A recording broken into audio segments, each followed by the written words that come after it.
Good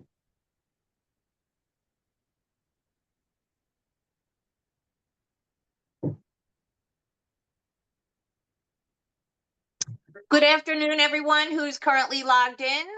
We are going to be giving a few more minutes for the attendance to populate. We are delighted to have you here today and hope you're sitting in air conditioning to enjoy today's presentation. We'll be with you in a few minutes.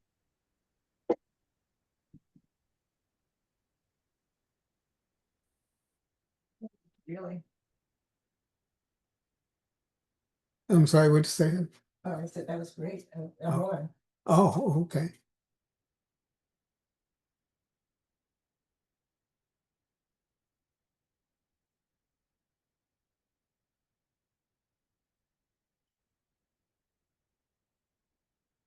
We started yet?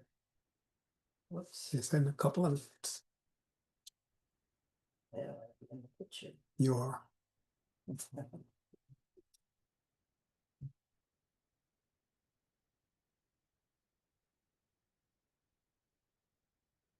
not really going to be great pictures.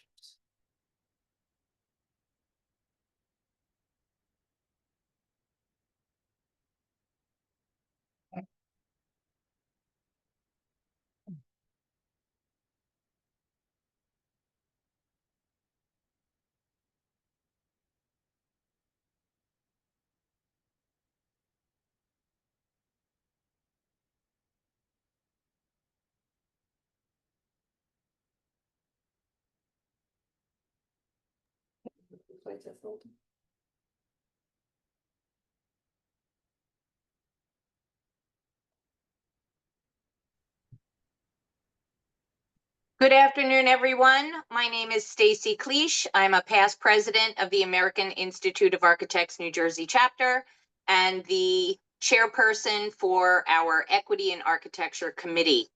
I am delighted to welcome you today to our presentation of Untold Stories of Black Architects in AIA New Jersey, featuring the legacy and history of Larry C. Johnson Sr., AIA. I will be moderating today along with my colleague, fellow and past president of AIA New Jersey, Bill Brown. Let me tell you a little bit about our program. In recognition of AIA New Jersey's 125th anniversary, the AIA New Jersey Equity and Architecture Committee invites you to a powerful and enlightening conversation with Larry Johnson Sr., AIA, a trailblazing architect and influential figure in New Jersey's architectural history.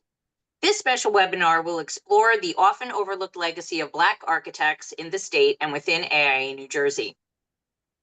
Mr. Johnson, principal owner of Johnson Jones Architects Planners, Inc., formerly based in Princeton and Newark, began his journey as the first employee of Brown and Hale Architects, the first African-American architectural firm in New Jersey. Founded in 1960 by William M. Brown Jr., Bill Brown's father, and Reginald C. Hale. Brown and Hale became a vital training ground for many aspiring Black architects, including Mr. Johnson. Mr. Johnson's distinguished career spans more than 5 decades and bridges many different life phases. Larry, we are delighted to have you here with us today. And at this time, I turn the presentation over to you. Okay. Bill asked about how I thought about and why I became an architect. I have to confess that I never thought this was going to be my path. Bill knows that I'm not 6'7". I wasn't going to play basketball, but I really thought I was going to be a professional football player. I played first string football in high school, and then I had a medical issue, and my junior year, I wasn't able to play football anymore. Broke my heart, didn't know what I was going to do. The rest of my life was ruined. I wasn't going to be a pancake, okay? So I talked to the coach, and he told me that he knew I was good with my hands and maybe I want to go to art school. He said, since you're disabled, at least at 17, I could apply for the New Jersey Rehabilitation Commission's program for scholarships. And so I did. And I got a full scholarship at the Newark School of Fine and Industrial Art. And I did that for 3 years. And I realized that I was pretty good at that. And then from there, I went to the Marine Corps and I became a illustrator and a topographic draftsman, so to speak. So what you see on this front cover is a little bit of a result of that. The blue blueprint, per se, was something I was able to do at my second year of employment. I worked for a guy who, very nice architect in Cranberry. I have to tell you, I found it very hard trying to find a job after the Marine Corps. I went lots and lots of places. Everybody thought that I had a nice portfolio, but they were looking for people that did wire diagrams and duct diagrams and all kinds of things. But I had met this Black architect named Alex Taylor. He lived in my neighborhood. I never had met him before. And he allowed me to stop by and talk about architecture with him. And I became more and more interested. And so I asked him, how do you become an architect? He said, well, you have to have a degree from an accredited university or college, and you have to take the exam after 5 or 6 years of study.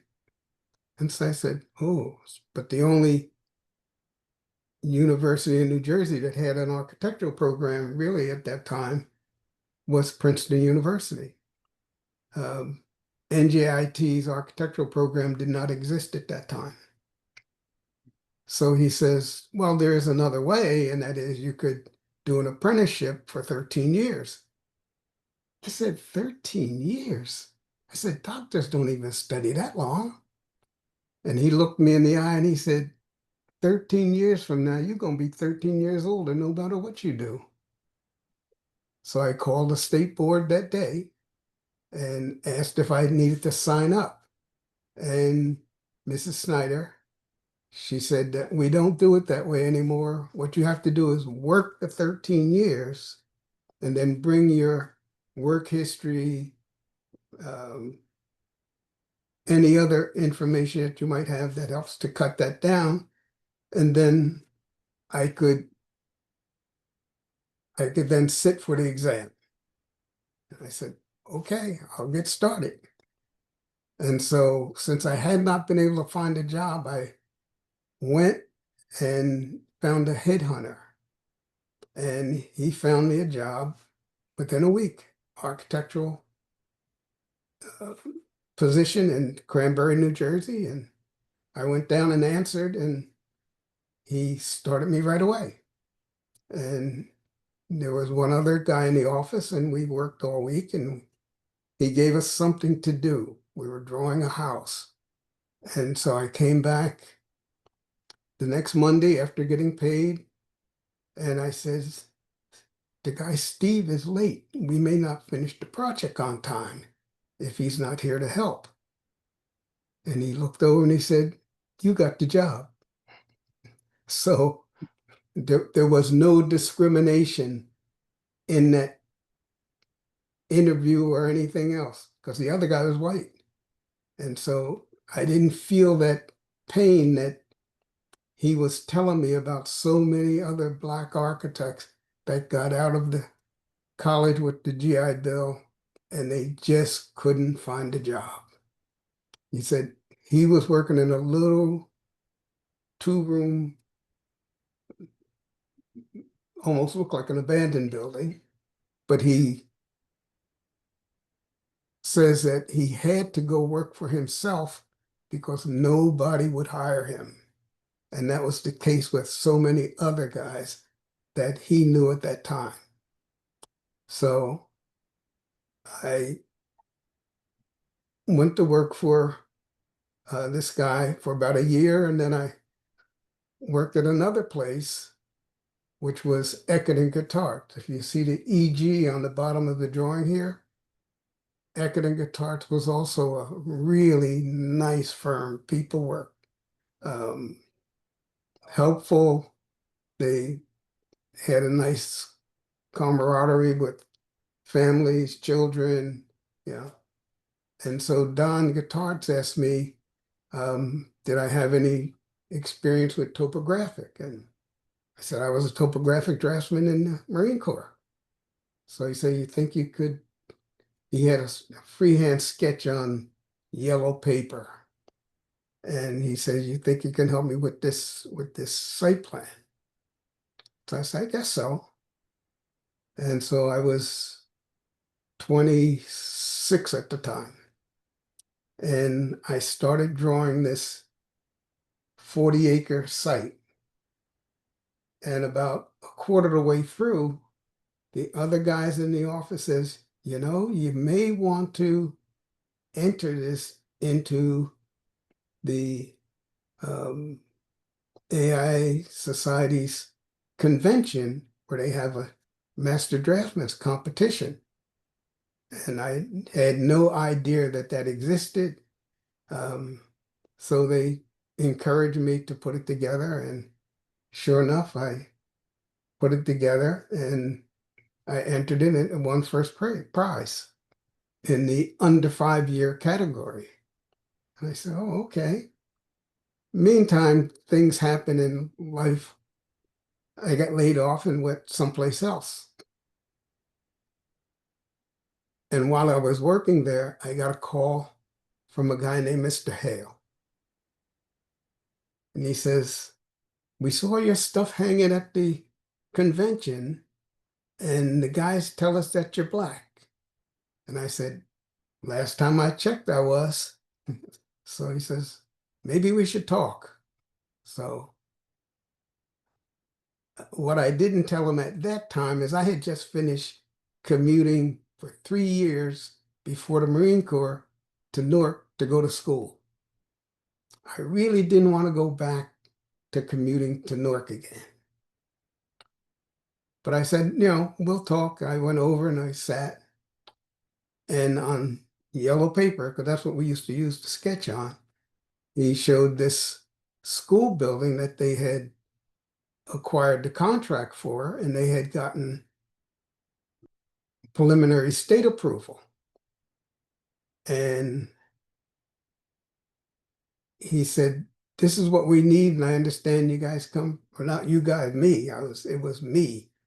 He says, you come from a background, schools at Eckert and Guitart. And I said, yeah, we did schools. And then what he did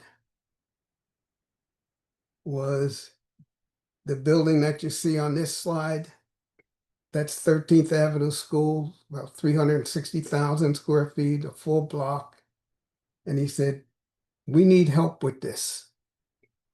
And I looked around, there was just 3 of us, and neither one of them were planning to draw.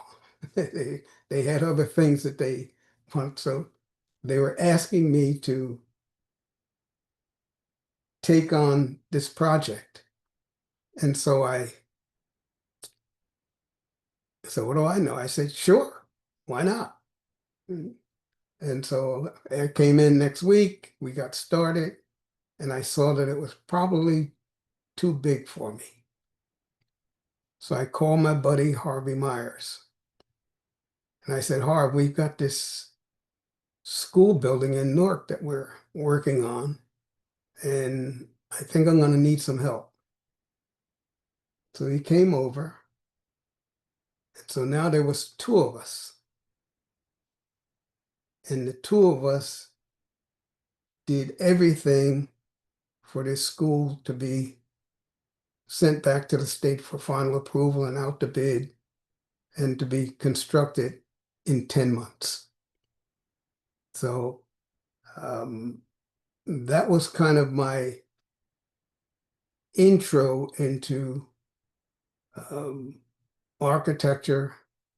This building, after we got going on it, we realized the enormity of 360 some thousand square feet for just two guys. So I said, I'll do the plans, you do the sections. I'll do the roof plan, I'll do the classrooms, everything that lays on the ground, I'll do that. You do everything that cuts through the building. And we just went to work. And when I look back on it, no computers, of course. They had not been invented yet. Just like there was no computers on the site plan. But 10 months, we sent this back to the state, got it approved, and then in '69, they started the construction. And then that was the other, well, surprise. It didn't surprise me, but they said, construction's going to start on Monday. You have to be there. Yeah. So then I was there every day for the construction. I had never monitored a construction site that large, but that's really what happened. So I got indoctrinated real quick, and it was with, as I say, Bill and Hale. They trusted me, so I couldn't let them down.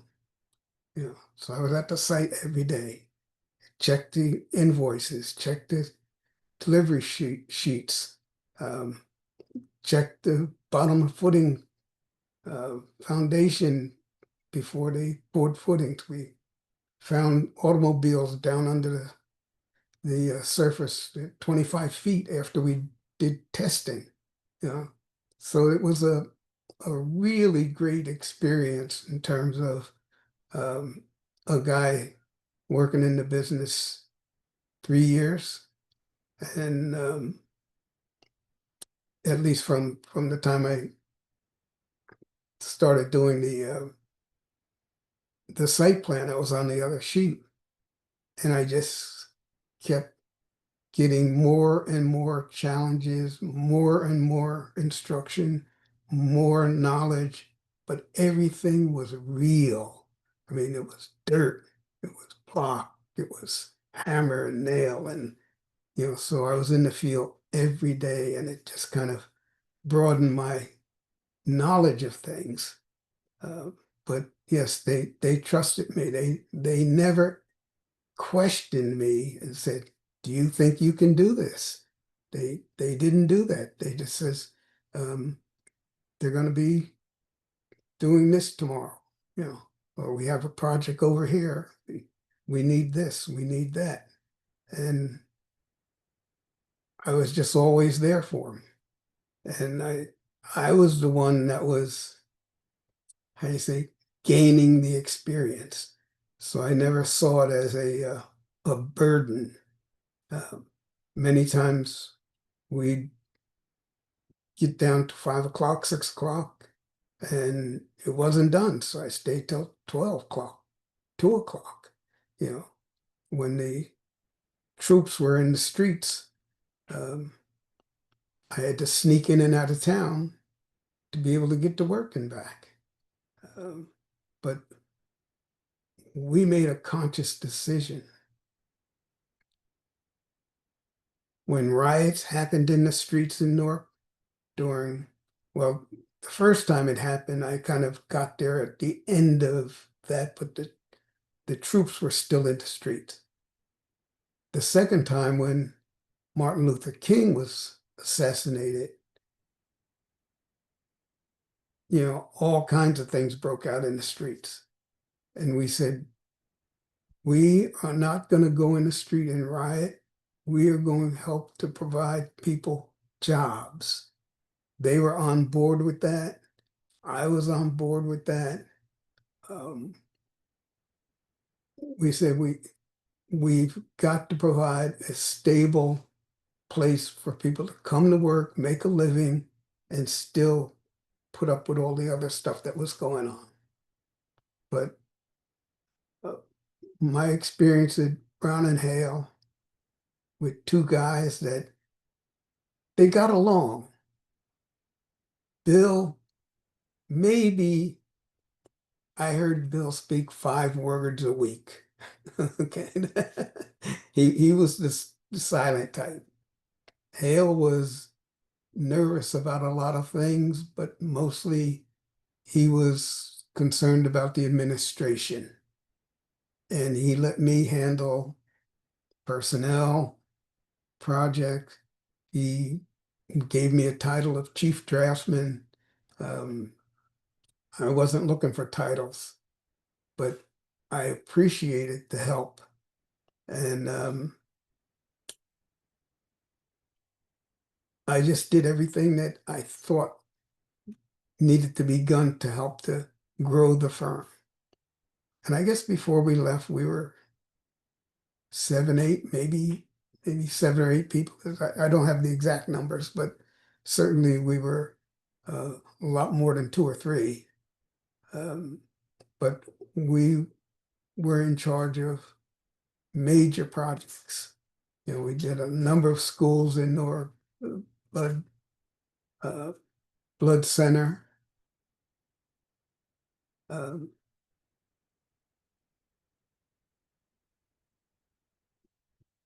Excuse me, my wife is trying to tell me something. Pictures. Doing a picture.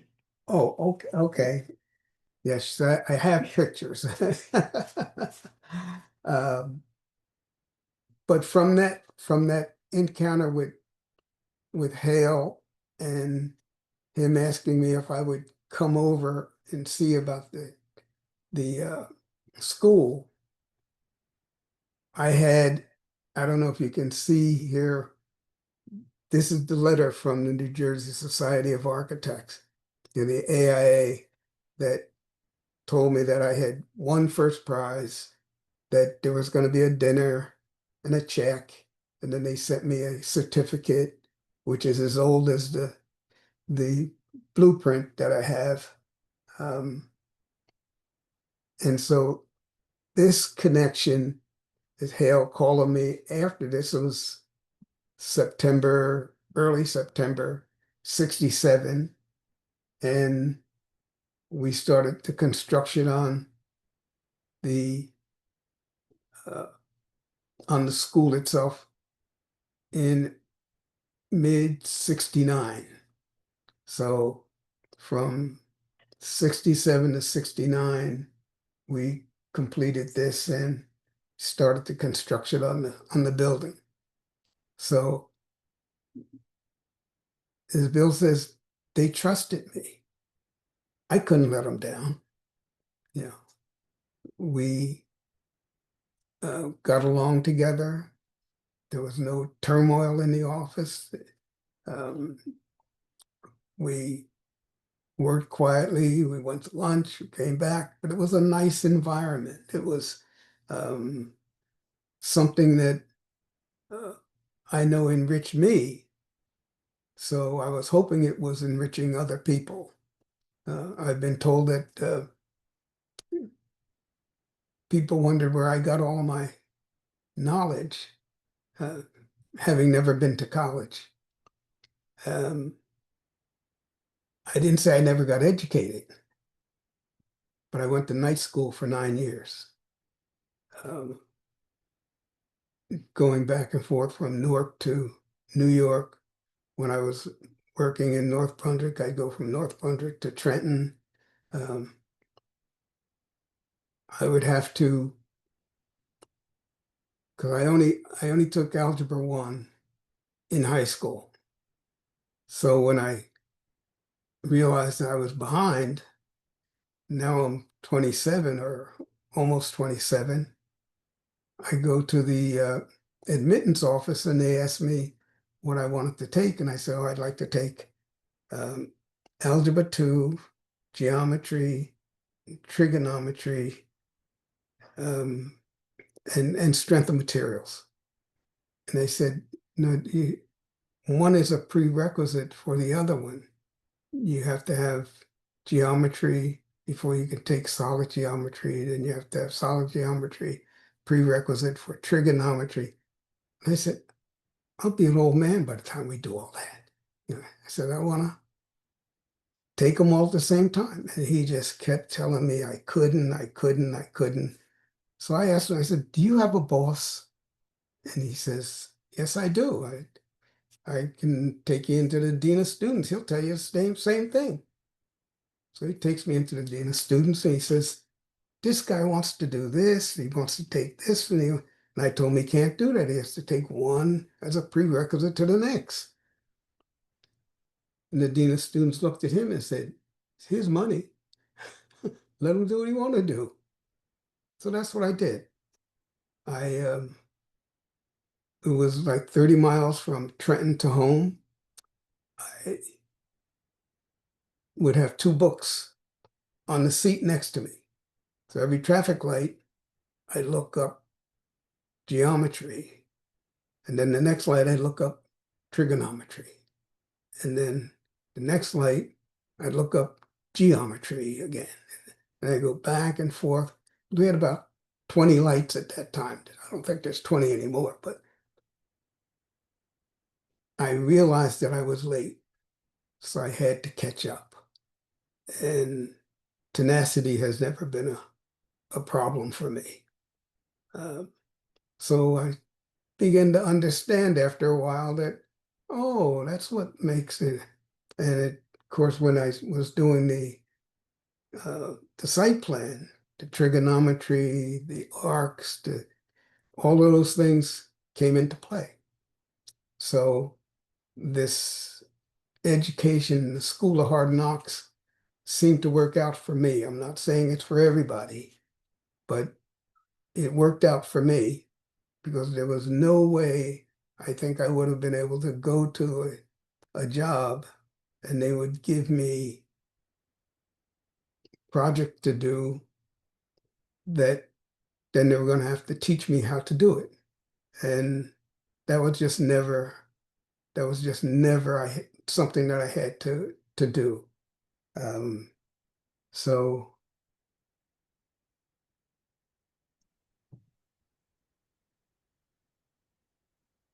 So on this slide,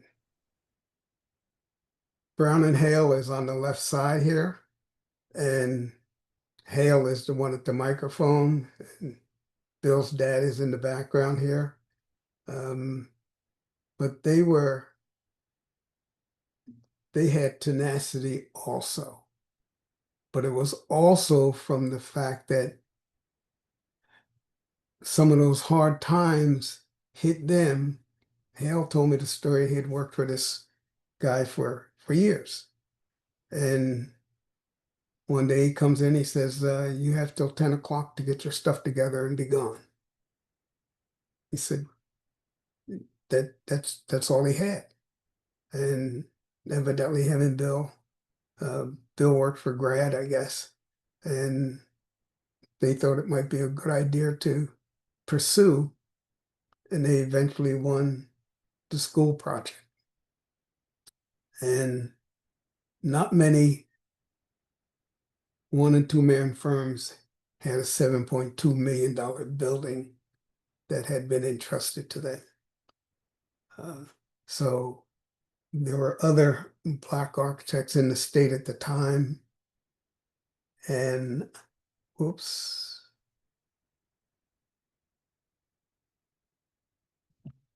And I met people like Alex Taylor and Herb Southern, Ralph Jefferson, Van Bruner from South Jersey, Bert Jones from Somerset, Ed Bowser from East Orange. These guys were Black architects, and Hale and Bill introduced me to them, you know, sometimes separately, sometimes to help on a project. But I was just so impressed that before I got out of the Marine Corps, I had never met a Black architect. I had never met too many other Black professionals. We had a Black doctor, but we didn't have Black professionals in the neighborhood. So this to me was uh, a real step up to be able to um, mingle with, learn from, um, be appreciated by. So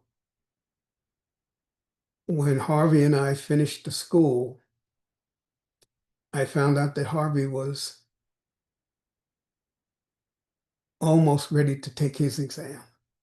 It was about 1969 or so, because he didn't stay around for the construction of the 13th Avenue School. So Harv said, when I get my license, I'm going to open up an office in Princeton. I said, why Princeton? He said, because there's so many architects in Princeton that if I ever get slow, I can go to work for another architect and still keep my office open and work at night. I said, oh, that was smart. Okay. And so he did. He opened up an office in Princeton with two other guys, and it only lasted about a year. And so early 70, he gave me a call. And he asked me, was I happy? And I said, I could be happier. So he invited me down. We talked about some things. And quite frankly, one of the things we talked about was, if we could do that for someone else, maybe we could do that for ourselves. I said, but I got to talk to Dylan Hale, because they've just been so good to me. I can't just leave them in a lurch. So I went back, and they were so busy. They were so busy. They were so busy. So 1 week goes by. So me and Harvey had made the decision that we'll get together and maybe do this in about 3 months. So I have 3 months to notify. So week would go by, week would go by. And I said, I really need to talk to you guys. And they said, yeah, we will. And then they were here, they were there, they were in meetings all over the place. And so now it's getting down to a month. And I said, I really need to talk to you guys. I said, 2 months have gone by. And so it was less than 30 days that I had to give them for notice. And I really felt bad about it. So we ended on a good note. Harv and I got together and we talked about what we were going to do. And he kept the office that the three of them had. And I said, well, what are we going to do? And so he said he had 1 or 2 projects or something that may turn into a project. And so I came down, I think it was sometime early 70. And we began to understand that even though you might have the talent and the know-how, in order to have a firm, what companies are looking for before they put their trust in you is whether or not you have the backup. Do you have a secretarial staff? Can you handle the administration? Can you handle the billing? Can you handle the things that go on behind the scene besides just giving them drawings that they roll out on the paper and they look at and they don't know what they're looking at, but they have to then give it to somebody that knows what's going on. But they wanted to know if you had a organization, and we realized we didn't. So we worked that first year and we, of course, were in the red. So we had heard about a business consultant that would come down and talk to us about how we should structure a business. Because our business was, our business plan was, well, what do you think? Well, I think this. And you think that? Okay, that's what we'll do.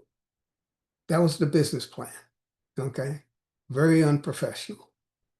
So we got hooked up with a guy from Boston that came down and talked to us. That was around about the time when George was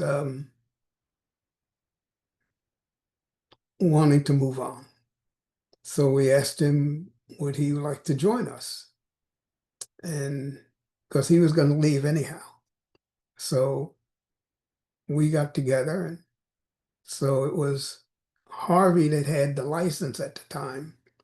And so it was E. Harvey Myers and Associates, and his associates were more of his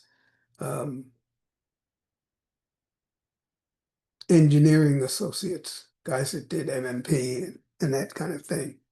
So we got this information from Boston. I guess he was a business consultant, and he said, I can see what you're doing. You're in the hall, you go on the left side and you get work, and then you come back to the middle hall. When it's done, you pay all your bills, then you go on the right side and you get more work, and then you get work to do, and each one of you are doing a job for the client that they bring in. And he said, that's not the way. He said, you need to put things in a wheel.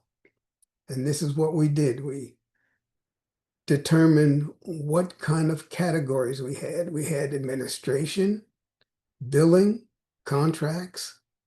George was the graduate from Hampton University, so he was the intellect. So he was in charge of the administration stuff. I was the guy that knew how to draw, so I was in charge of production and construction. And Harv was, if you see Harv here in the background in this picture, he was the nicest guy. I mean, he'd walk up, shake your hand, smile, how you doing? And he was also talented. So he was in charge of getting the work for us, in marketing. And so we began to understand that the three of us supporting each other would at least some point maybe need more help than they could provide for themselves. So the consultant says that what you need is an administrator. Well, first he says that you have to make the determination as if you're working in the right place. And by that, what he meant was, do you think that within 50-mile radius of downtown Princeton, is there enough revenue? Is there enough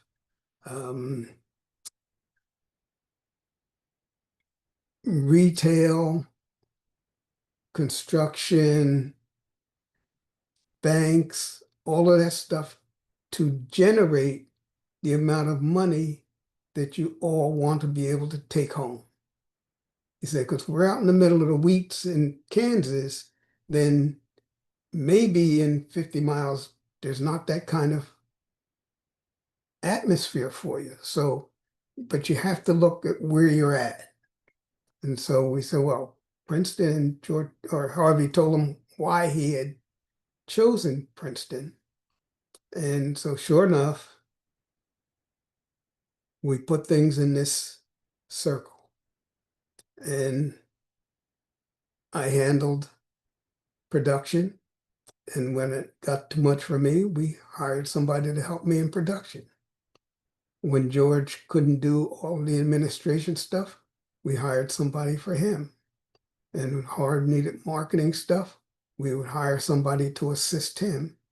And that's how we began to grow. We began to understand that we had to have a plan. And the plan was supporting each other. Our philosophy was every decision we made for the business had to be unanimous. So that worked out, I guess, for a long time. But at that time, people smoked. And I didn't smoke. George smoked. Harvey didn't smoke. So I just came in one day and said, there's no more smoking in this place, period. You want to smoke? Go out to the loading dock, go down the street, go someplace else, but you can never smoke in here again. And that was the only unilateral decision I made without talking to anybody. I just came in and said, we can't have people smoking in here. So everybody said, okay. There was no kickback. Nobody said that, oh, well, do you, they just said, okay, we won't smoke in here anymore. But other than that, we had an open office. We began to grow. You see on this page where we put in a bid for a New Jersey Transit project. But we could only do that because we had already done a large sector Philadelphia project for light rail. So we were familiar with working with engineers and so forth. And when the bids came out or the request for proposal came out, we were familiar with what needed to be done. We put the packages together. And since I was the production person, I had to put all the numbers together. And you can only put numbers together if you know your people. If I know somebody can do a drawing in a week, then I know what he can do. If I got another guy that can sketch, and he's not a draft person per se, but he can create the images, he can create the concepts, and then he's not the guy to put on the long-term drafting project.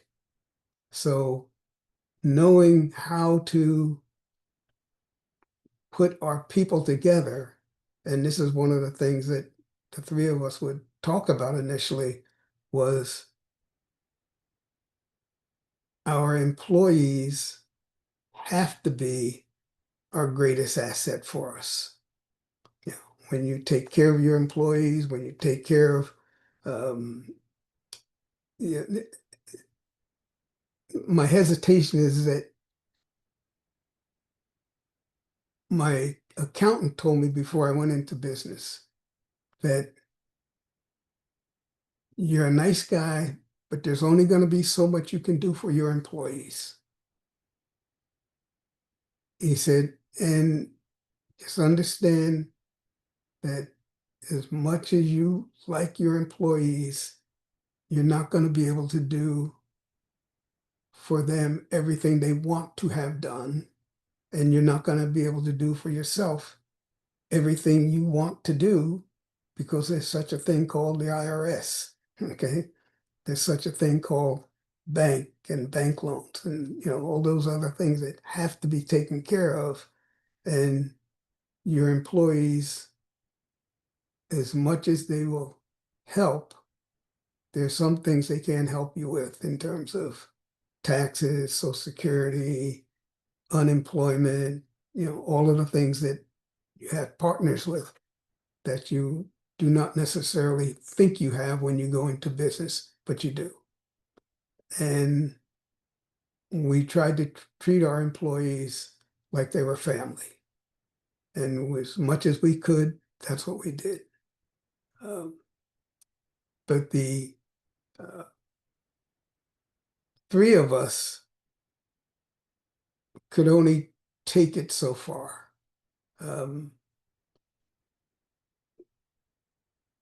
Vincent Myers, who is now still currently in the business, his dad had passed away. But when he got out of college, or before he got out of college, Harv struck out on his own, mutually agreed.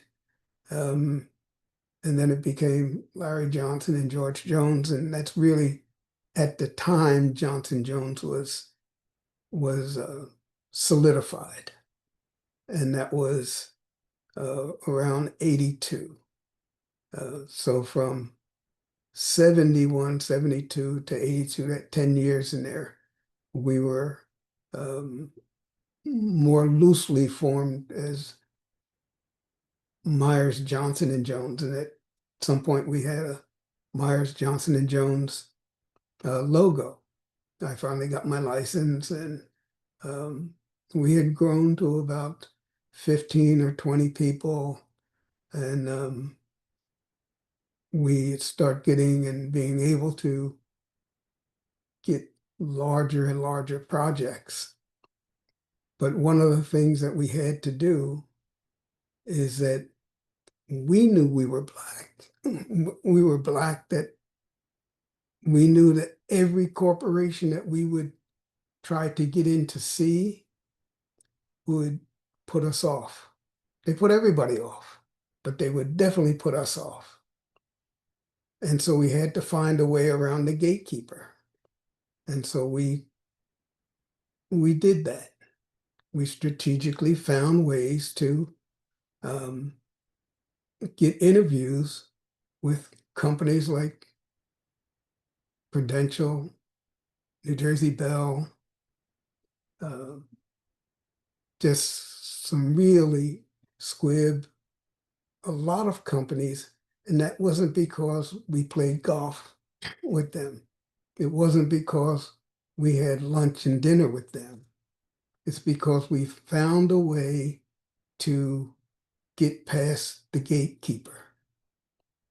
We'd find out who the gatekeeper was. We would be nice to them. We would ask them, who should we talk to? And she would tell us who not to talk to. But at some point, we started to see how to grow the business.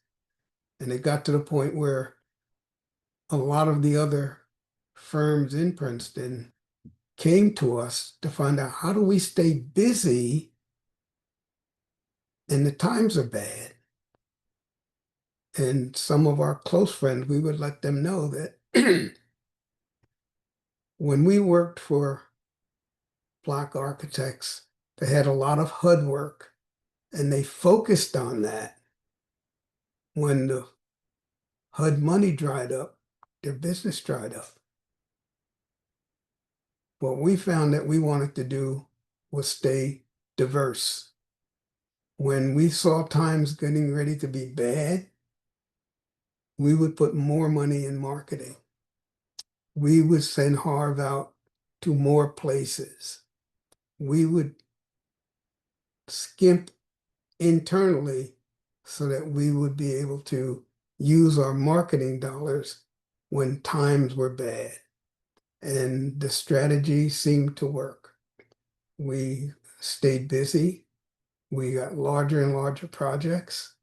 And when New Jersey Transit came along, we had already done a large building in SEPTA with a large engineering firm. And we were the sub to them. When New Jersey Transit came out, their first building, the engineering firm came out, it was Howell Township, and we ended up being the sub on that one. But then when Turnersville came out, which was Southern Division, we became the prime because we had been through it a couple of times. Well, I have this backstory here, only in that I told you earlier I had not wanted to be an architect, but I went to art school, I went to the Marine Corps, I learned to become a draftsman before I got into architecture, but it wasn't about architecture at that time. In the Marine Corps, I was an illustrator, so I would do illustrations for different things. So that went on for 3 years. So I developed a skill. So uh, so we, as a firm, we were still doing little projects, but we were competing for larger projects.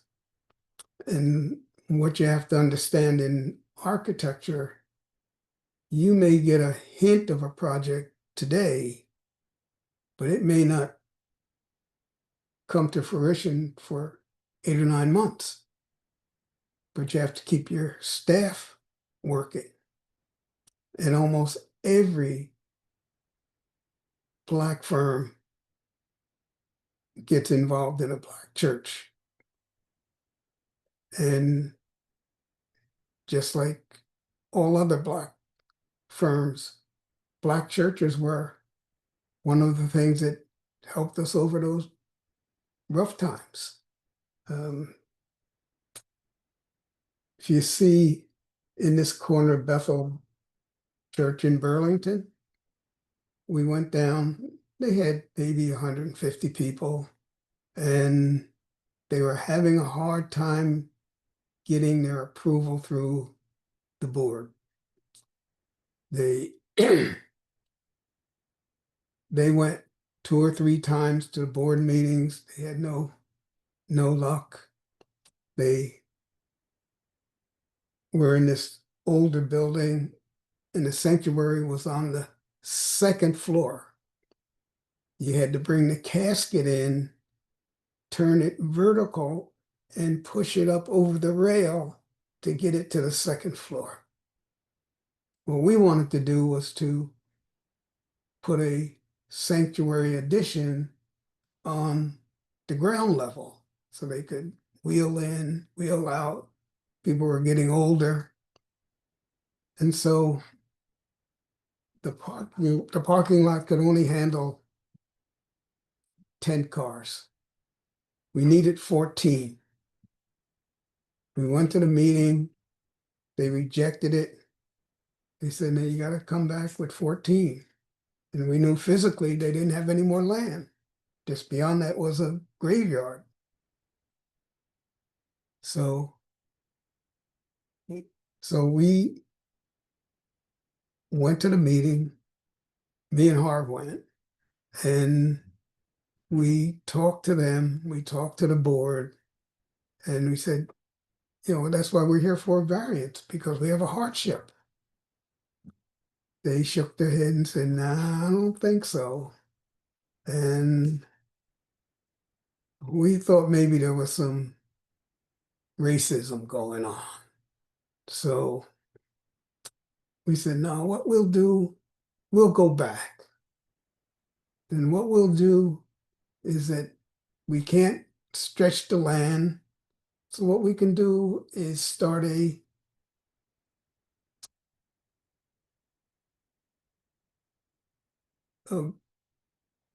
well, I guess it wouldn't be a part of the church, but we would do valet parking. So we would have 10 cars and 10 spaces, and then the last 4 cars would be valet parking. People come, they leave their car in the aisle, and the person would take the key.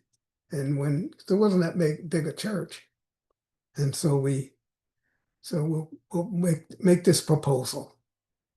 So we do that. We go back. And we said, we want to do is valet parking. We've got enough for 4 cars in the driveway. You know, there's only 10 other cars. And so everything got quiet. Then this one tall guy stands up and he says, so y'all fellas come down here playing hardball, and we don't only bought our softball gloves. He said, but I like this. Let's do this. And so they voted on it and they passed it with the valet parking. So when I was reading their history, they mention our firm in their history, that if it had not been for the firm of Johnson Jones and E. Harvey Myers at that time, they would not be in their church. And that was just a nice thing to read, that, you know, we seem to have helped. And churches take a long time. We've worked on churches for many, many years. Some of them take 10 years to get built. The church that you see here, Bethany Baptist in Newark, Brown and Hale had started this and was just finishing it up as an African thatched roof concept, sanctuary, the chapel. They had some administrative offices. And then when Johnson Jones started growing, the church wanted to grow also. And so Bill and Hale asked us about coming and helping with this. And so we helped put on the school building, an outreach, community buildings, classrooms for daycare. And it just turned into a real nice joint venture between Johnson Jones and Brown and Hale. And I guess at some point, I don't remember the exact timing, Bill, you know better than I do, when your dad passed, and I wasn't aware of the fact that Hale had wanted to retire, and that the agreement had already been made that Hale would leave and Bill would stay back and run the office. And then, unfortunately, he passed away. And it was a real blow to me. And I attended the services and whatnot.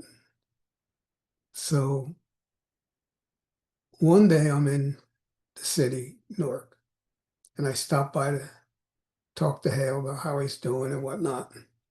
And he was telling me about, you know, some things that he had thought he was going to be able to do, and they were not going to be able to. So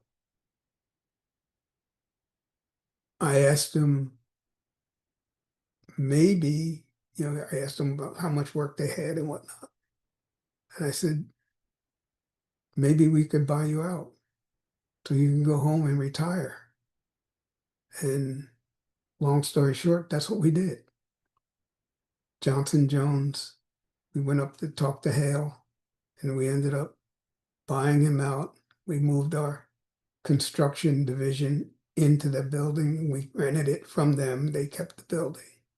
And then we finished up some of the projects, and the major school project in North Broad was one of the major ones that we helped finish up. But that's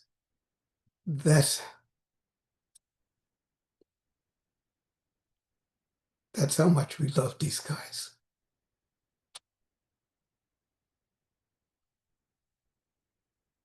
They were the beginning.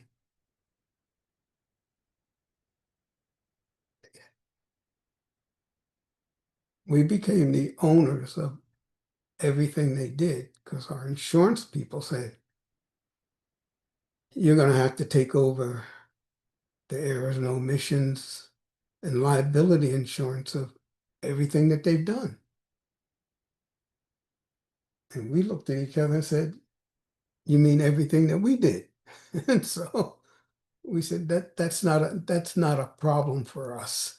You know, we were not concerned about liability, and because we knew how the firm worked, we knew that what had been going on was nothing but good architecture. You know, we weren't worried about ceilings falling in or walls falling down or anything like that. So we ended up buying them out so Hale could go home and retire. He was 20 years older than me. And so we then had an office to have people go to so they could monitor our North Jersey projects.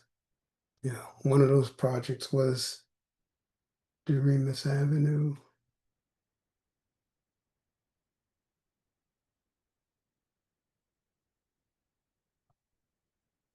People in Newark know where Doremus Avenue is.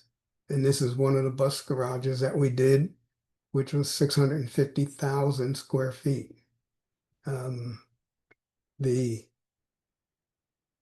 study of how a person gets from the middle of this building to a safe place and a safe path took me months to study and come up with a plan, a fire escape plan from a building of this size.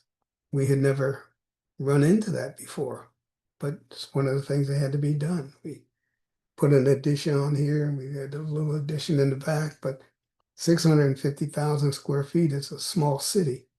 But this is the kind of stuff that we ended up doing with New Jersey Transit. Southern Division, and these projects we became primary. Okay, so they say it ain't bragging if it's true.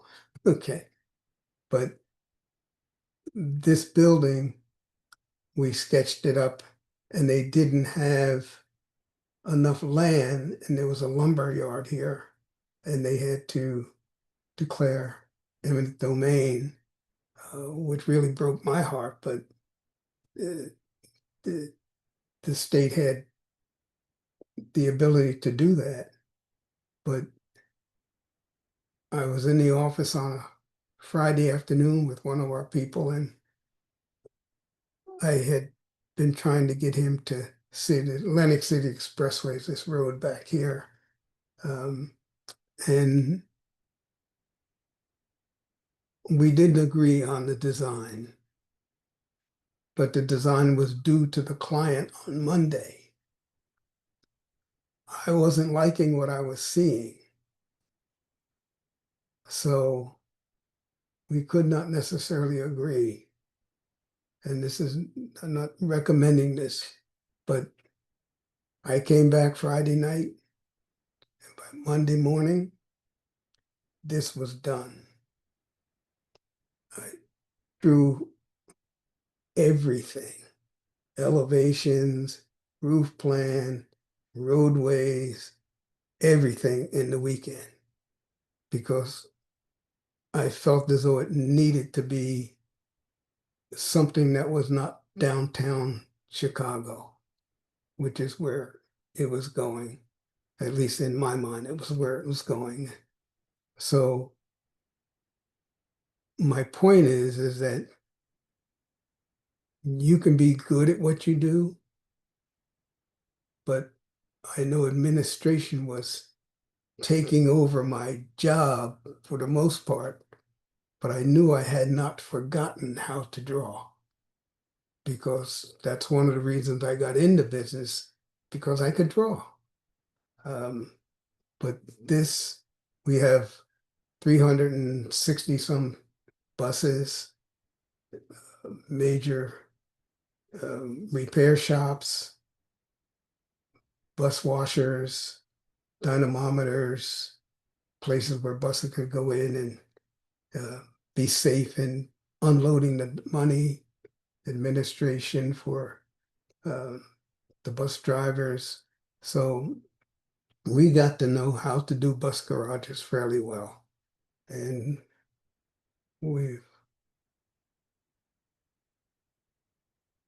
this is a bus garage that we, in Newton Avenue, downtown Camden, and we became simultaneously the prime on this one and the other one because they were both in Southern Division. But we had people that understood what needed to be done. We rose to about 30 people around this time. This was an old burnt out shed of a building, and we changed it into the administration building. And then the buses would come in, they would get new air conditioning, hot and cold testing. So we got to be able to become what we called, or people called us, transportation engineers and architects. But and there's just so many more that I didn't take time to show all of them. But just these three are just some of the bus garages we did for New Jersey Transit. So in terms of Black people having a footprint in New Jersey, I think we can show that we helped with that.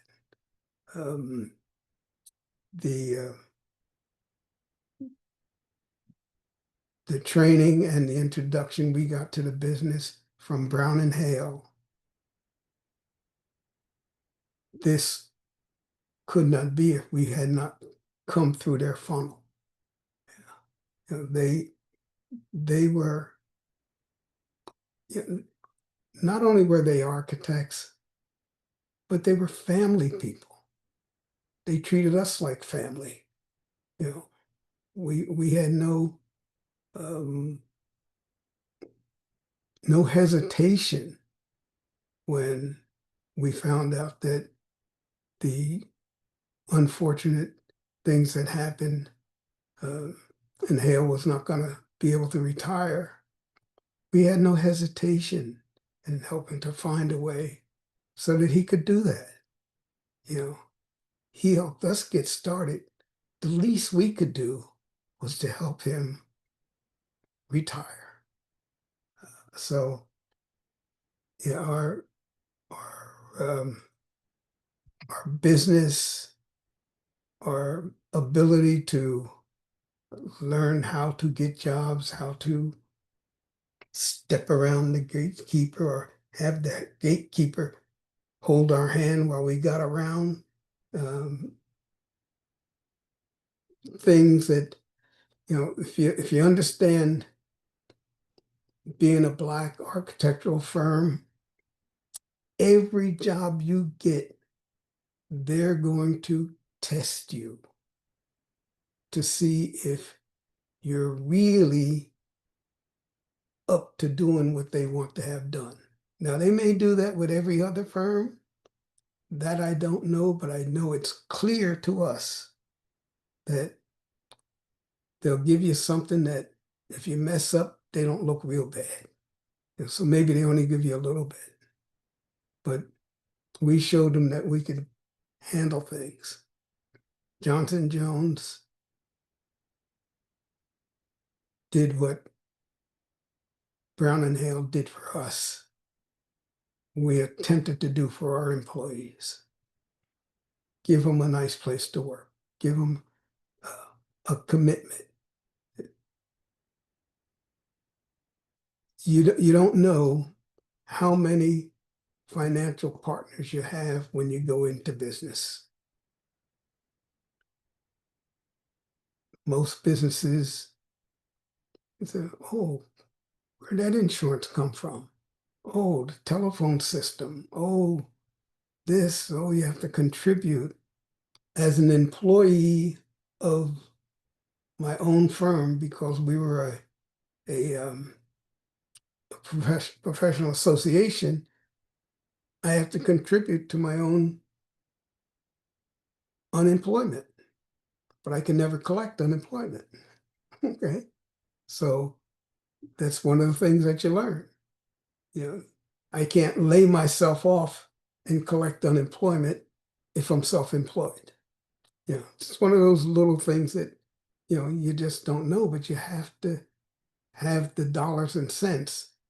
And truth be told, George and I, on many occasions, because we made the commitment to pay our employees every week, if we didn't have enough in the bank, we would put our own checks in the bank and put our own checks in the bank so that our employees got paid every week, every week. But we never regretted it. And I think you can see from the growth, we've been, we were growing steadily. And then around about 1993, I had a heart situation where I had to have triple bypass. And I was home for a while. I don't know whether it's fortunate or unfortunate, but I had to take a few months off. The zipper in my chest.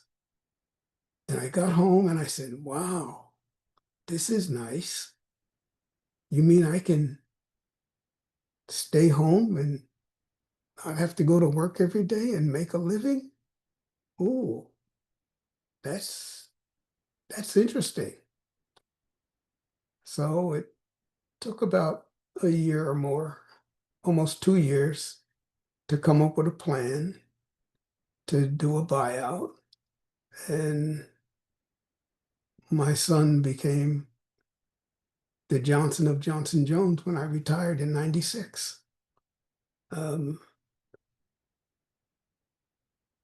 Unfortunately, George had some medical issues also, and he passed away in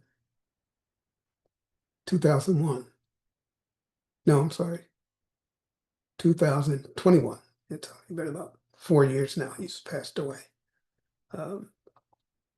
But longevity is important, and whether it's bloodline or whether it's through other people that you know, this being able to stand on other people's shoulders and hopefully grow your own shoulders so that people can stand on yours. It's a lot about what this is about. So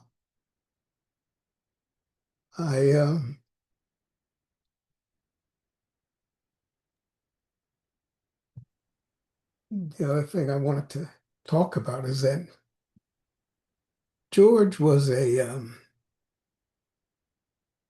academicite. He was always in a spreadsheet, or he was always in a specification. And when he came to work at Brown and Hale, he was a pain in the butt. Why, Daddy, why? Why, Daddy, why? He would ask me so many questions. And at some point, I began to understand he wasn't trying to be a pain in the butt, okay? But he just wanted to know everything. And one day he asked me, why do we detail this roof like this? You know, he called me Larry. And I said, of course, that's the way we always done it. He said, but what's happening here is that the coefficient of the Mel gravel stop is so drastically different than the coefficient of the bituminous layers. And in the winter, the metal shrinks and the bituminous pulls away from the gravel stop and the roof leaks. I said, no, George, I think you're onto something. So we came up with a detail where we built a wooden curb and we anchored the bituminous to the wood, which is closer to the coefficient of the bituminous. And then we gravel stopped and did a counter flashing that never tied to the bituminous. Never had a roof leak after that. I said, aha, George is going to be useful. But he was just so smart. And he was into George because George was into what he was focusing on. He was in the National Guard, but he had a military type mentality. And we would talk about it. Say, you know, George, we just hired a new person. So you know what's going to happen, don't you? He said, yeah, I know. They're going to come and ask you what's wrong with me. So we knew that people didn't quite understand George. But like I say, his dog, he was so dogged about finding out how things worked, why they worked, and he thought they should always work. And so I think we got along pretty good. We understood each other. We had lunch. We had breakfast every Thursday morning as long as we were in business together. We had breakfast to continue our tightness of running the business and bringing to light all of the issues that might be things that are going to come up. But Johnson Jones was good to me. You know, we used our family to grow the business, and both of my boys went to Hampton.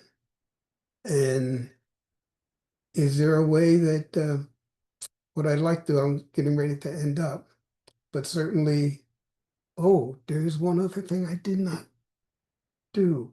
This is important.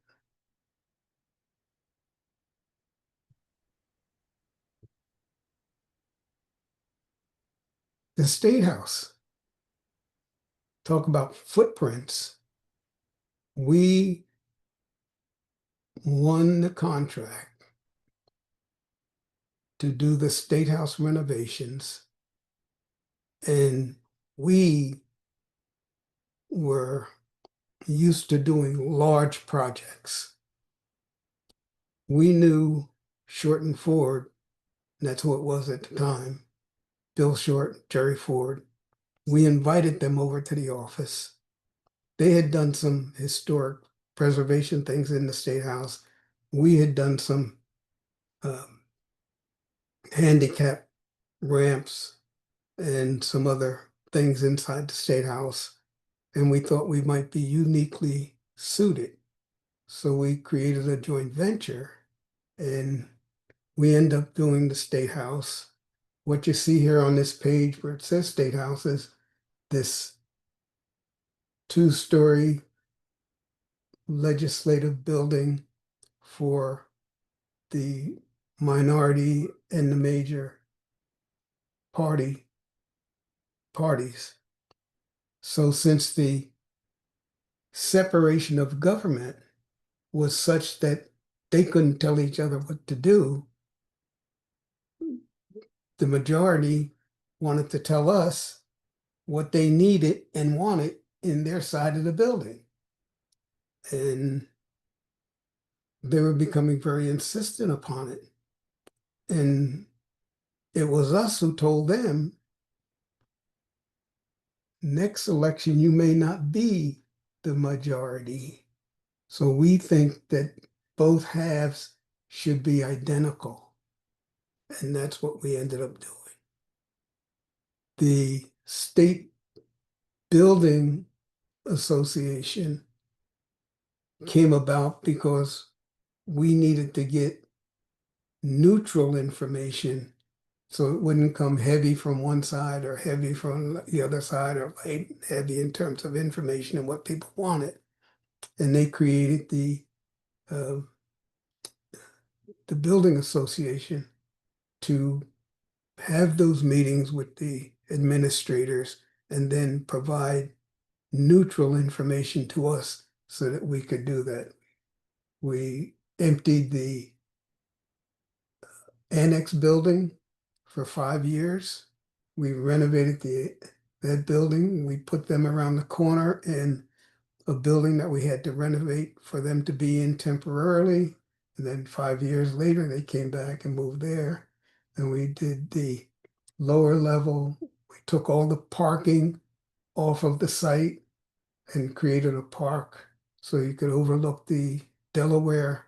So the State House was a major project. It went on for almost 20 years. So I just wanted to end up with letting you know that my boys have been busy. Can you see where I'm at here? Yes, Larry, we see the State House slide. It's fantastic. Oh, yes. Let's bring that slide, that board that you're holding closer to Okay. you. Move it closer to you. A little bit more. That's it. Okay. Yeah, And for everyone in the audience, when we create our YouTube presentation for this, we will include individual slides of these as part of the blog post. So if you can't see it fully now, you'll be able to see it then. Go ahead, Larry. yeah, my oldest son, when I tell people that my children are not children, but he's over 60. He works for actually the state of New Jersey now as part of the Sandy recovery. So he still works for them.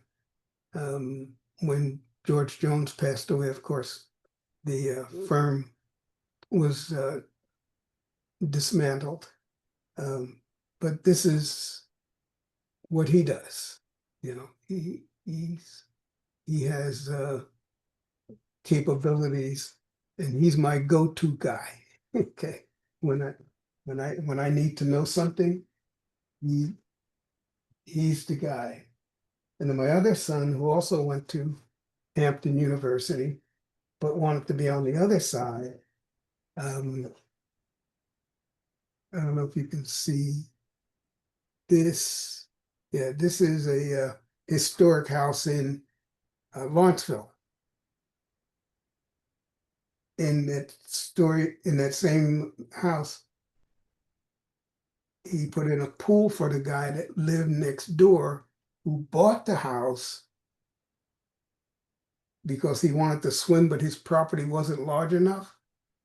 So Steve renovated this, put on the pool on the back, and then every day the guy would, I don't think he does this anymore, but he would leave his house, walk across the lawn, and swim in the morning.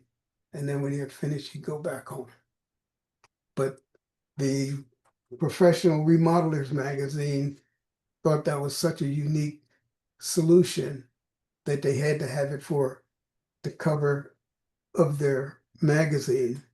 And Steve won an award, and we went out to Chicago to pick up his award for him. So both boys are very much involved in architecture.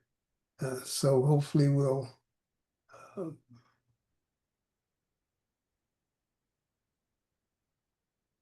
this legacy that I show with the grandpa talking to the grandson, hopefully that's what will happen with our Black architects in the state of New Jersey and everyone else. But I thank you very much. appreciate giving me this opportunity, and I hope I've answered any questions that people might have. Thank you, Larry. Thank you so much. So to our vast audience, you have the opportunity now to type into the Q&A any questions that you might have for Larry. And I'm going to kick it off with a few questions, and I'm sure Bill has some also. So your closing remarks, Larry, are a perfect segue into the first question that I have. So you mentioned a number of very familiar names in New Jersey architecture history and current New Jersey architectural success, including the Myers family, the Brown family, and your own family. So in my opinion, I've been a member over 30 years, and I know many of our current members, it is a unique legacy for us to see father and son architect pairs, or father and daughter, or mother and daughter, or any of those combinations. I wanted to recognize that in Myers, Brown, and Johnson, we do have that parental legacy remaining in the industry, which I would consider to be unique in our membership, and obviously something that was emphasized in your three families. And I would like to know, is that something that you would consider to be a tradition in Black families or among Black professionals, that there would be a recommended legacy or a priority of legacy in handing down those professional goals from father to child? Yes, but with caution. When I say with caution, my dad was an entrepreneur, and he owned a truck, and he had a moving business, and he certainly didn't mind if I did want to do that. But if I didn't, there was someone else in the family that he thought that was important for. So my brother-in-law did that. So I believe that it's a good plan, but you have to kind of start it early. And I know we never forced our boys to be architects, but I did a lot of salting of the oats. Okay. They came to work with me as often as they could. So it wasn't unusual. Okay. After school, they'd come down, or they'd make prints, or they'd do whatever. So it was just kind of a natural progression. And I never felt any kickback from the standpoint, because they liked it. I mean, everybody in the office greeted them, treated them nicely. So it was not a major thing to say, oh, gee, I got to go do this because dad said so. You know, it was never anything like that. But Steve went to architectural school, but at the end of it, he wanted to build stuff. He wanted to be on the construction side, but he's a fantastic designer, you know, and he could, what you have in your mind, young lady, I can make that happen for you in your house. Okay. So, yeah, I think that that's a very good thing. And I have met an awful lot of father, son, doctor, dentist kind of people, and lawyers also. So I think that, yes, in answer to your question, I think it's a very good thing, as long as people don't try to force their will on their children. Does that Very answer? good point. Very good point. Yes. Bill, I will open it up to you for the next question, and we do have a queue of 4 questions in the Q&A box, which we'll follow up with after your question, Bill. Good afternoon, Larry. It's always a pleasure to see and talk to you. As I've shared with you across the years, I appreciate your life and your legacy and what you meant to Brown and Hale Architects. And I smiled when you talked about a family atmosphere in your office. Something I only experienced with Brown and Hale, but also I worked with you guys for a year and a half or so. As I told my father, I wanted to get some other experience. I didn't want to have a spoon in my mouth, so I said I want to work for Larry and George. And that's my reason for coming down to work with you, to get some other experience. And I wanted to be able to stand on your own feet. I truly believe that you should be inspired and not be force-fed to follow a particular profession.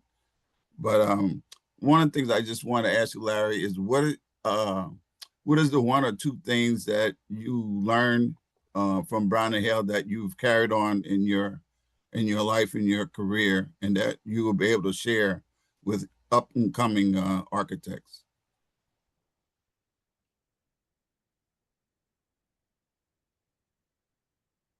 As a employer that they were for me, I never felt as though they were hiding anything from me. Okay. They never say, oh, this is none of your business. Go back to your cubicle. There was never anything ever like that.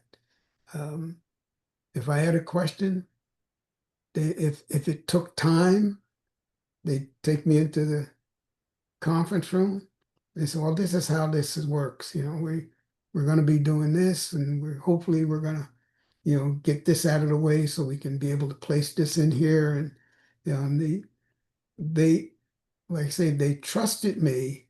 When we renovated the upstairs, I know your sister mentioned that I made the plan rack. Yeah. And it's funny, she remembered that after all these years. But our relationship just flowed very well. And that's one of the things that I did. And quite frankly, that happened with me and the Eckert and Guitarts group of people. The fairness, the honesty. I never. One quick thing about Harvey Myers. Okay, I was working at Eckert and Guitarts first, and there's a guy who took over Eckert and Guitars named Peter Russo, and Harvey was his friend.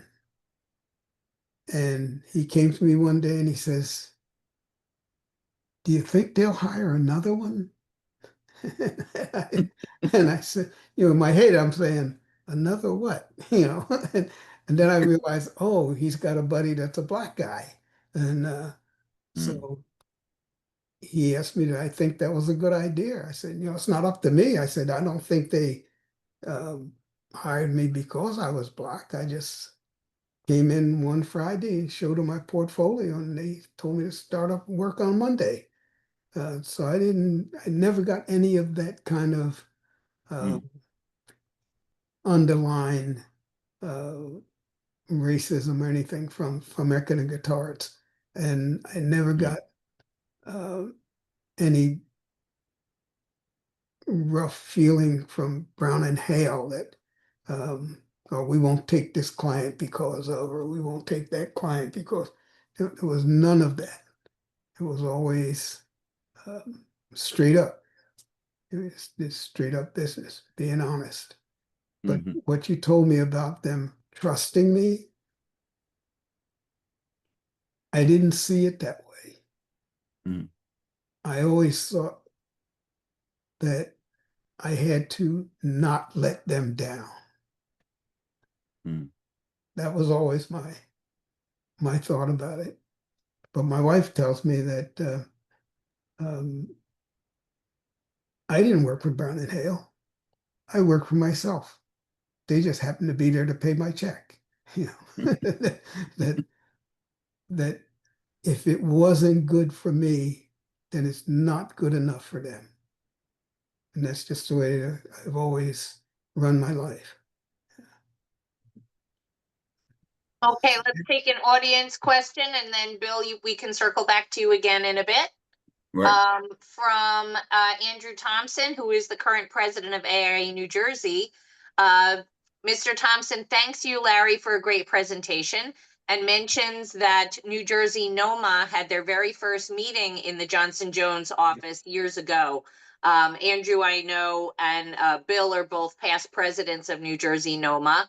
And I'm sure legacy firms like yours were a huge part of assisting New Jersey NOMA to get their roots here in New Jersey. So thank you for that. Thank you.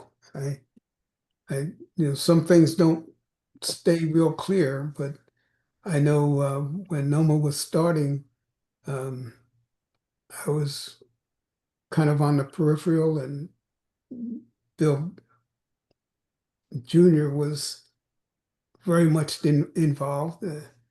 I know we didn't talk much about the tech part, but we were probably one of the first firms that really had computer-aided drafting machines in the office in 1982.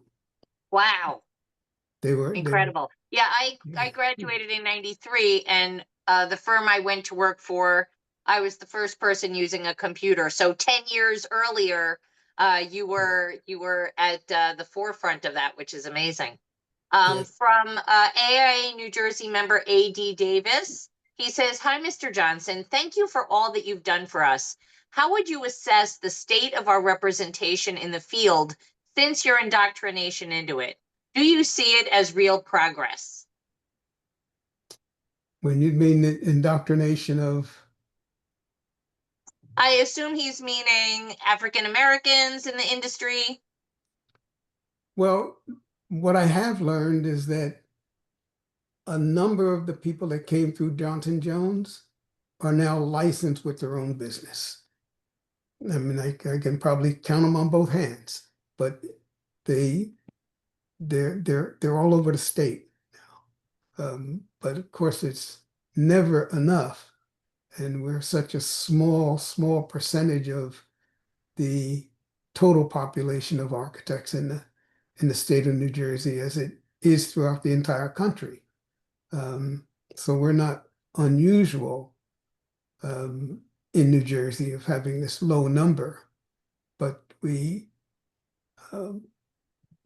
what's always important to me is that just because they say you're a Black architect, it doesn't put you on a shelf below.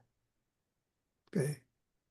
What hopefully Absolutely. everybody wants to do is show that they're moving to the shelf above. And that's what I hope we've been able to show here today with what George and I and our staff have done over the years. Andrew Johnson shares that Madison International, featured in Architects newspaper, has a legacy of handing down the firm within the family. Moody Nolan, the largest African-American firm in the country, also has this legacy. The late Kurt Moody handed down the firm to his son, Jonathan Moody. So we see that legacy tradition continue in other Black firms. Paul Grayburner shares, "Great presentation, Larry. Very engaging and interesting. Do you have any plans to leave your firm's drawings, plans, and papers to an architectural school or other institution?" I can only speak for what I control now. I did, when my partner passed away, they did have some things in an archive someplace, and my son bought me tons of things just in the last month or so. And I haven't gone through all of them, but I know I've at least digitized, and I say me, my nephew next door has been helping me digitize at least 1,000 slides of work that we've had in archive. I've been working since 96. I didn't show any of the things that I have been doing, but I have a 50-unit building down the road and a 21-unit building and a 27-unit building. And I certainly would like to have a place for that stuff to go. And I can assure you that AIA New Jersey, as we're currently compiling our archives as part of our 125th anniversary and beyond, would love to have copies of your archive as well included in our documentation. So as we've discussed before, we'll continue with that. To let the audience know, I had the pleasure of being introduced to Mr. Johnson in February, and I went to his home and office and got to interview him in person. And at the time we were discussing putting together an article. And when I had the pleasure of seeing how passionate he is about his work and the wide variety of interesting work that I knew would be of interest to our members, I invited him to present his history in this format instead, because there's nothing better than seeing and hearing Larry's history from himself. Andrew Thompson also notes that his first job was working at a naval architecture firm in a similar path, preparing him for the profession among different disciplines that might not be the expected traditional architectural path. His first degree was in mechanical engineering from City Technical College in New York City, and your drawings, Mr. Johnson, remind him of the work that he did there. He used those drawings to get into Pratt Institute for his architecture degree. Roger Keller shares, I just wanted to mention how Hale came into Mr. Keller's class in Wequanic High School and inspired a number of students either to continue in architecture in the future or the idea of a highly respected professional person of color who was an amazing inspiration to the whole class. Another architect who came into his class was Ryder of Bond Ryder in New York City. It is this commitment to youth that will not be forgotten by the many students that met them and were inspired to do great things. What a great presentation, Mr. Johnson. I learned a lot. Thank you, Roger. Andrew says, AIA New Jersey can talk to Kane University, New Jersey Institute of Technology, and most importantly, Princeton University to share your archives. That would be very exciting. Wilson Woodridge says, thank you to Larry Johnson. And it was great to listen to you today. He opened his firm in East Orange after leaving your friends at the GRAP office. All right. Bill, do you have another question for Larry? Yes, I have a couple more. Just, Larry, how would you like to be remembered as a distinguished architect here in the state of New Jersey? And when you reflect back and look over your career, how would you like to be remembered? Oh, that's a really tough one, Bill. I have a 125-year plan, so I don't think y'all gonna be around to remember me. I'm gonna be around to remember you. I have it in two phases. My phase one is to learn how to live to 100, and me and God are working on that. I'm almost 85%.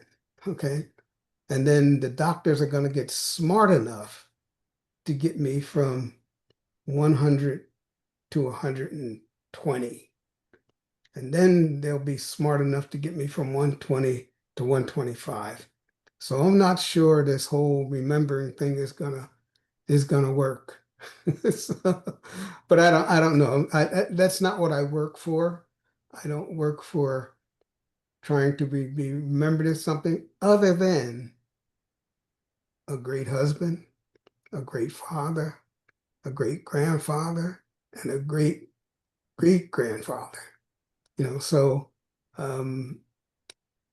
architecture and all of that is cool, but you couldn't see it here, but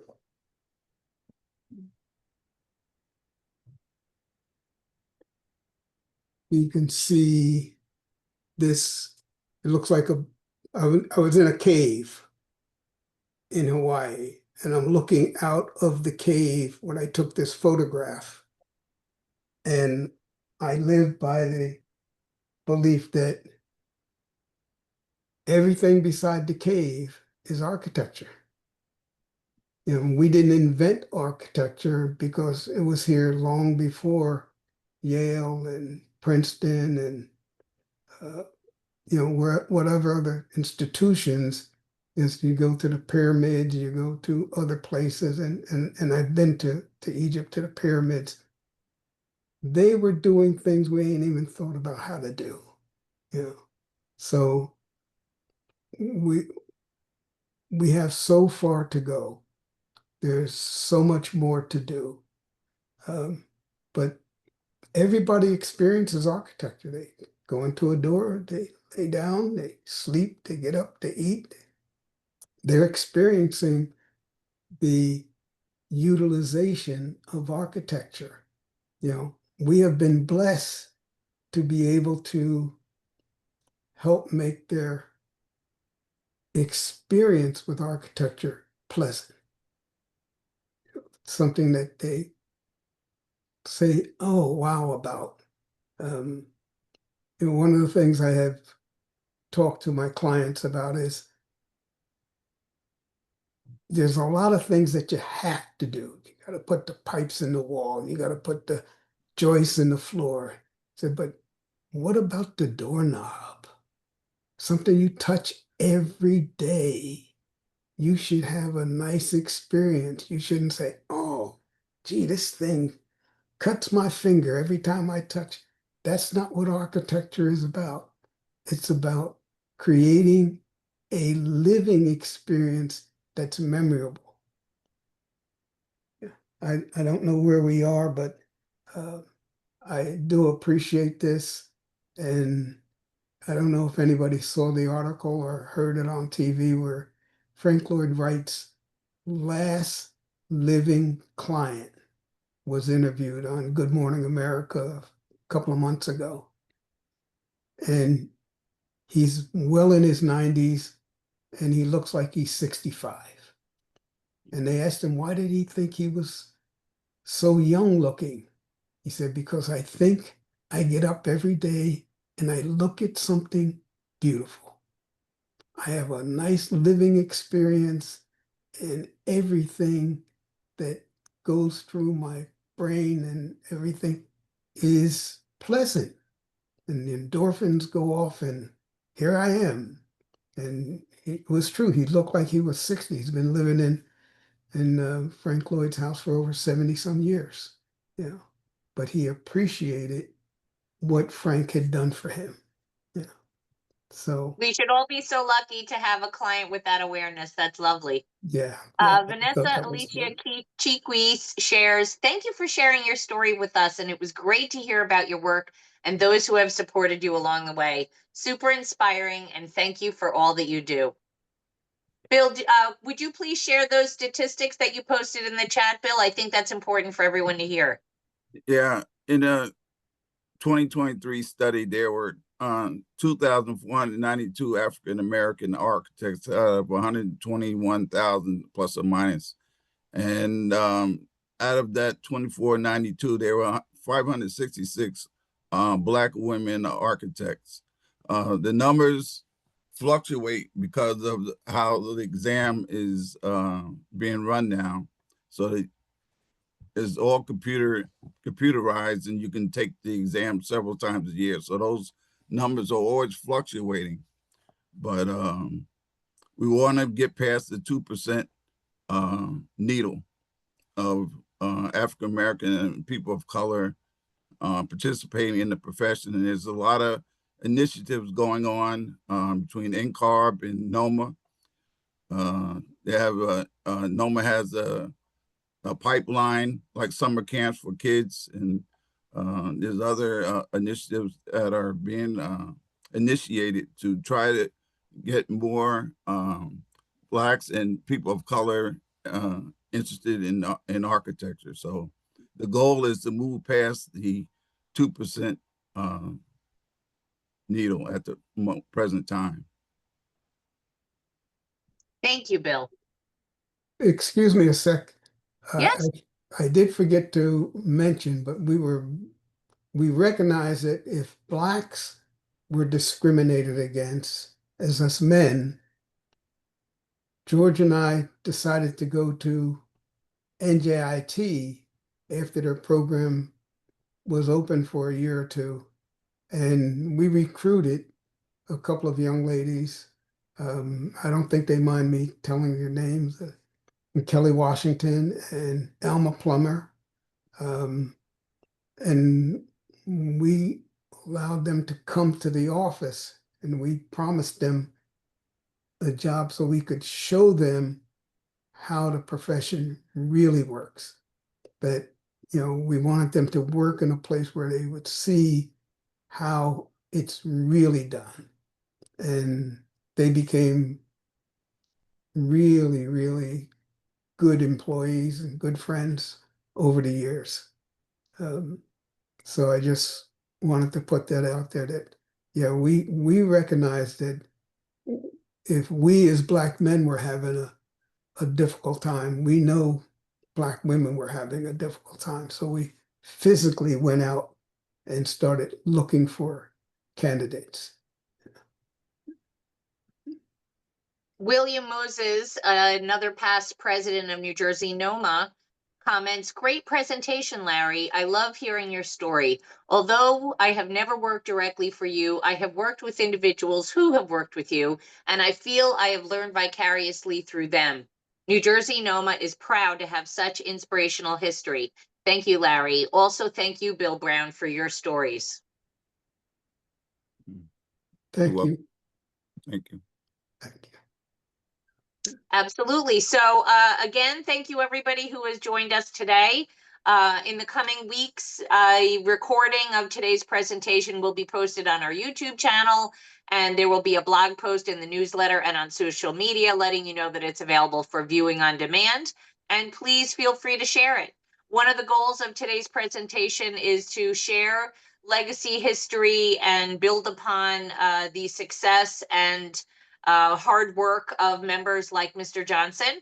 If other people on today's call would like to share your foundation stories, the Public Awareness Committee is always looking for new contributors. So please do reach out to AIA New Jersey through our website, or you can contact us on any of our social media outlets.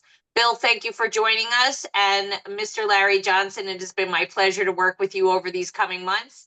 And I'm so thrilled with what you've shared with us today. Thank you.